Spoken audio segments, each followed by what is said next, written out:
تھا کہ تیسری قسم اور تیسری کوالٹی کے لوگ وہ ہوں گے جو آپ کی قبر تک رک جائیں گے، جو آپ کے خاندان، رشتے دار، بھائی، باپ، بیٹا، اور وہ رک کر آپ کو مغفرت کی دعا فرمائے گا، اس کے بعد وہاں سے نہ چاہتے ہوئے بھی واپس ہو جائے گا، آپ کی قبروں سے چلا آئے گا۔ لیکن آج ہم اور آپ غفلت کا ہمارے حالت یہ ہے کہ ہم اپنے بچوں کو تو خوب پڑھاتے لکھاتے ہیں، اچھے اسکول اور کالج یونیورسٹی میں ڈاکٹر، انجینئر اور پروفیسر بناتے ہیں اور بنانے کی فکر اور کوشش کرتے ہیں، لیکن ہم نے کبھی اس بات پر غور کیا کہ ہمارے بچے کو جنازے کی دعا اور نیت یاد ہے کہ نہیں ہے، اسے سورہ فاتحہ یاد ہے یا نہیں ہے، جو ہماری قبروں پر آ کر کم سے کم فاتحہ پڑھ سکے۔ میں تعلیم کی مخالفت اور علم کی مخالفت نہیں کرتا، بلکہ اللہ نے قرآن کو نازل کیا تو سب سے پہلے فرمایا کہ اقرا، کہ پڑھیے، پڑھنے کی تعلیم اور تاکید دی گئی، پڑھنے کے بارے میں کہا گیا، پڑھنے کے بارے میں بتایا گیا، پڑھنے کی تلقین کی گئی، اس لیے خوب پڑھیے اور خوب پڑھائیے، لیکن ایک بات ضرور یاد رکھیے کہ سب سے پہلے مسلمان بنائیے، سب سے پہلے قرآن کی تعلیم دیجیے، سب سے پہلے اس کے عقیدے کو مضبوط بنائیے، سب سے پہلے اسے کم سے کم جنازے کی نیت اور جنازے کی دعا یاد کرائیے، تاکہ جب آپ کا انتقال ہو جائے اور آپ کا بیٹا سعودی عرب سے فلائٹ سے اور اس انتظار میں آپ کو روک کر رکھا جائے کہ میرا بیٹا سعودی سے اور افریقہ اور امریکہ سے آئے گا، لیکن بیٹا آتا تو ہے اور بیٹے کے لیے میت کو روک کر رکھا جاتا ہے اور اس پر عذاب چڑھایا جاتا ہے روک کر، لیکن جب وہ بیٹا آتا ہے اس کو جنازے کی دعا یاد نہیں ہوتی۔ کتنے افسوس کا مقام اور افسوس کی بات ہے۔ بیٹا ممبئی سے آ رہا ہے، اس کے انتظار میں باپ کے جنازے کو روک کر رکھا جاتا ہے، ماں کے جنازے کو روک کر رکھا جاتا ہے، ایک ہی بیٹا ہے، چہیتا اور لاڈلا ہے، ذرا روک دیجئے، کم سے کم اپنے باپ کا منہ تو دیکھ لے گا، کم سے کم اپنی ماں کا دیدار تو کر لے گا، کم سے کم آخری بار اپنے بھائی کو تو دیکھ لے گا، لیکن وہ بھائی، وہ بیٹا اور اپنے باپ اور بھائی کے جنازے پر آ کر جنازے کی دعا تک یاد نہیں ہوتی ہے۔ مسلمانوں، ہمارا اور ہماری تعلیم کا معیار یہ ہے، ہماری تعلیم یہی تک ہے کہ ہم سب کچھ بنتے ہیں اور بننے کی کوشش کرتے ہیں، لیکن اپنی تعلیم کو اور اپنے عقائد کو مضبوط بنانے کی فکر اور کوشش نہیں کرتے ہیں۔ تو اس لیے ہر باپ کی ذمہ داری ہے، ہر ماں کی ذمہ داری ہے کہ اپنے بچوں کو کم سے کم دینی تعلیم سے آراستہ بنا دیجئے، تاکہ آپ کے آنکھ بند ہونے کے بعد آپ کو مغفرت کی دعا دے سکے۔ تو قبر میں یہ 3 سوال ہوں گے، میں یہ عرض کر رہا تھا، اور کوئی ایسا سوال نہیں ہوگا میٹرک کا پرچہ جو جس کو رٹ کر یاد کر چلے جائیں اور فرشتوں کو سنا دیں گے۔ یہ کوئی آئی ایس اور آئی پی ایس کا سیٹیٹ ایگزام نہیں ہوگا جہاں خوب رٹ کر اور گھوس کر یاد کر چلے جائیں گے اور اس کا جواب دے کر کامیابی کا پرچم لے کر لہراتے چلے آئیں گے، بلکہ یہ ایسا سوال ہوگا، اور یہ ایسا سوال ہوگا کہ اگر اس کے مطابق آپ نے دنیا میں تیاری کی ہوگی اور اس کے مطابق زندگی گزارا ہوگا، یقیناً آپ جواب دے دیں گے۔ پہلا سوال پوچھا جائے گا، بتاؤ تیرا رب کون ہے؟ رب کو پہچاننے کے لیے بہت سارے گائیڈ ہیں، آپ کو گائیڈ لائن جاری کر دیا گیا، آپ کو بتا دیا گیا، یہ کہہ دیا گیا،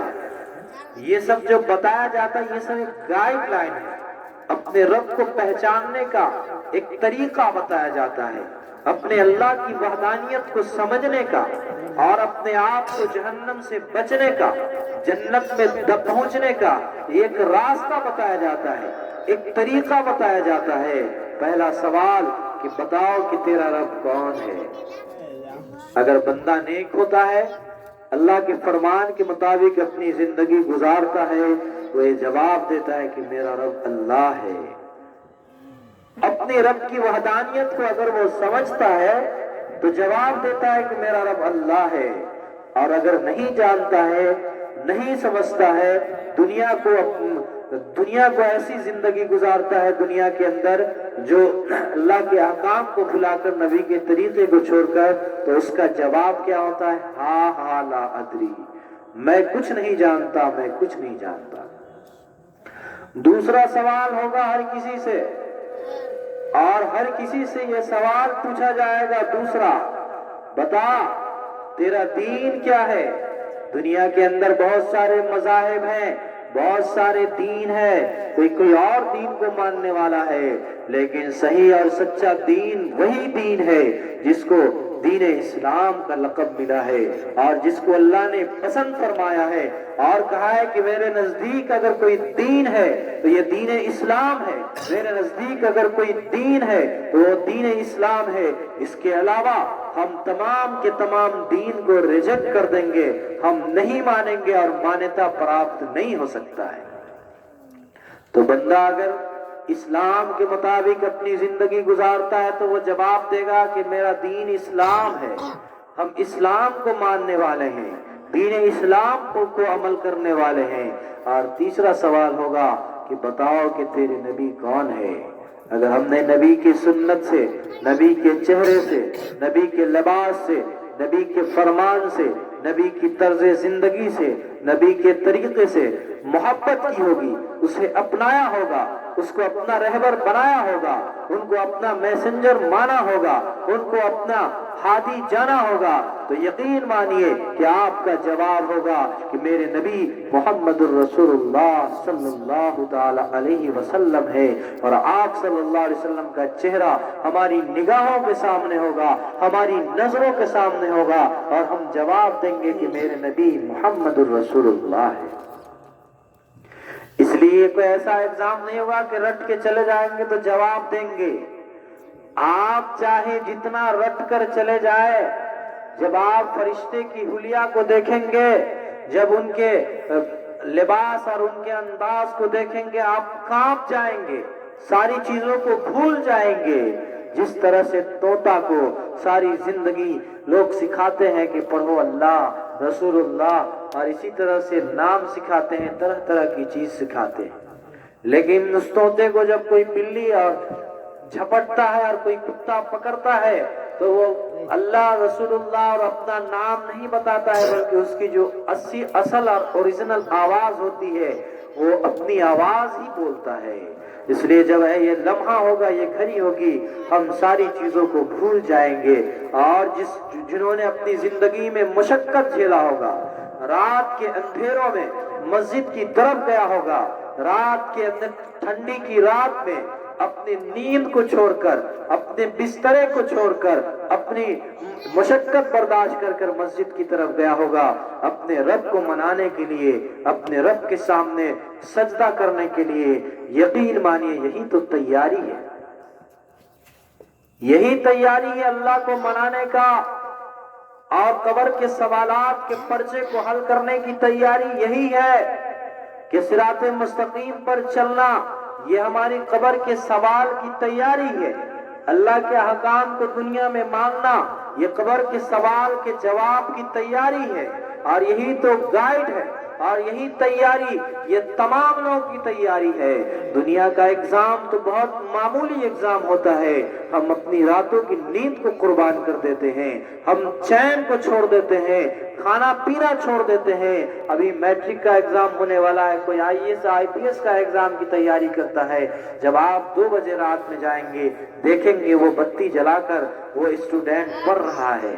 کیونکہ ان کو اپنے مقصد کی طرف جانا ہے، ان کو تیاری کرنا ہے، ان کو کامیاب ہونا ہے، کامیابی کے پرچم کو بلند کرنا ہے، ان کو اپنا نام روشن کرنا ہے۔ لیکن اے لوگوں، یہ دنیا کا ایگزام تو عارضی ایگزام ہے، وقتی ایگزام ہے۔ اصل ایگزام اور اصل امتحان تو وہ ہے جو قبر کے سوال ہیں، جو قبر کے جواب ہیں، اس کی تیاری ہمیں راتوں کی نیند کو قربان کر کر، اپنی مشقت کو اٹھا کر اور مشقتیں برداشت کر کر اس کی تیاری کرنی ہے، اور وہی انسان کامیاب ہے، اور اس کو کامیابی کا پرچم ملے گا، اور میدان محشر میں اعلان کیا جائے گا کہ اے لوگوں، ان کے نام اعمال دائیں ہاتھ میں دیے جائیں گے، اور کہا جائے گا کہ لوگوں یہ دیکھو یہ انسان کامیاب ہے، سارے کے سارے دنیا کے لوگ وہاں موجود ہوں گے، تمام کے تمام لوگ یہ دیکھیں گے کہ کامیابی پانے والا کون ہے، کامیابی کا پروانہ کسے دیا جا رہا ہے،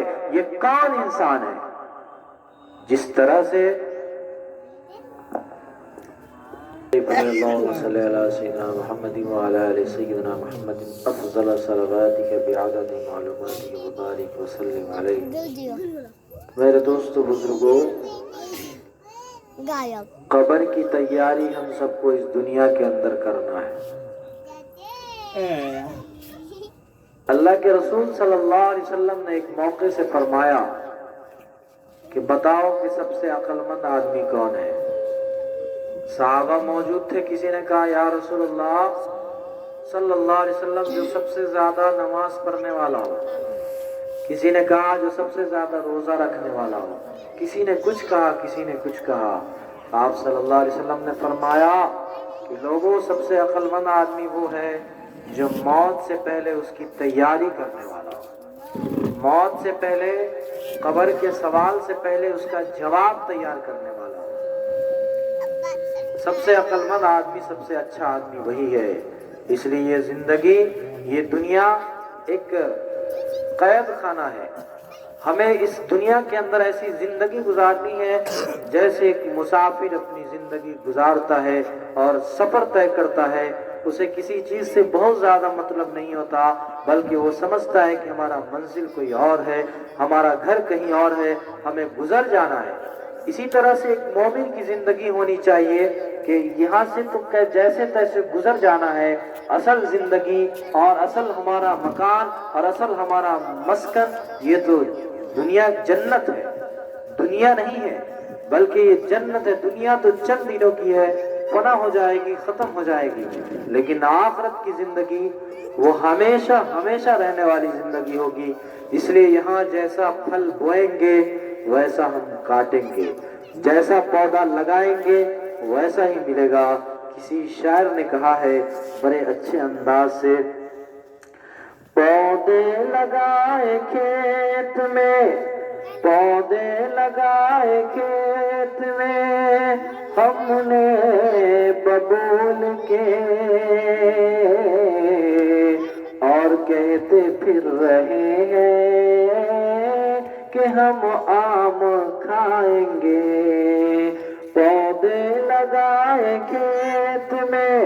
پودے لگائے کھیت میں، ہم نے ببول کے، اور کہتے پھر رہے ہیں کہ ہم آم کھائیں گے۔ کرتے ہیں کام رات دن جہنم میں جانے کا، کرتے ہیں کام ہم رات دن جہنم میں جانے کا،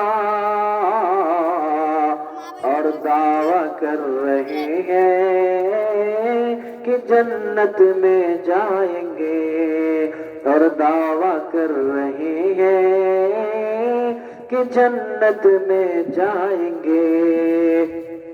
ماشاءاللہ، بچے کو بڑا اچھا لگا، شعر پسند آ گیا۔ اللہ تعالیٰ اس کے جذبے کو قبول فرمائے۔ تو اب بتائیے کہ دنیا کے اندر آپ کسی کو کہیں گے کہ ہم اپنے باغ میں، اپنے کھیت میں ببول کا پیڑ روپ کر آئے ہیں، لیکن اس میں آم پھلتا ہی نہیں ہے۔ آم تلاش کرنے کے لیے جائے اور کہے کہ او چچا اس میں آم نہیں پھل رہا ہے، اتنا پرانا پیڑ ہو گیا، آم نہیں پھل رہا ہے، تو لوگ اس کو بیوقوف کہیں گے، کوئی اس کو پاگل اور مجنون اور دیوانہ کہے گا،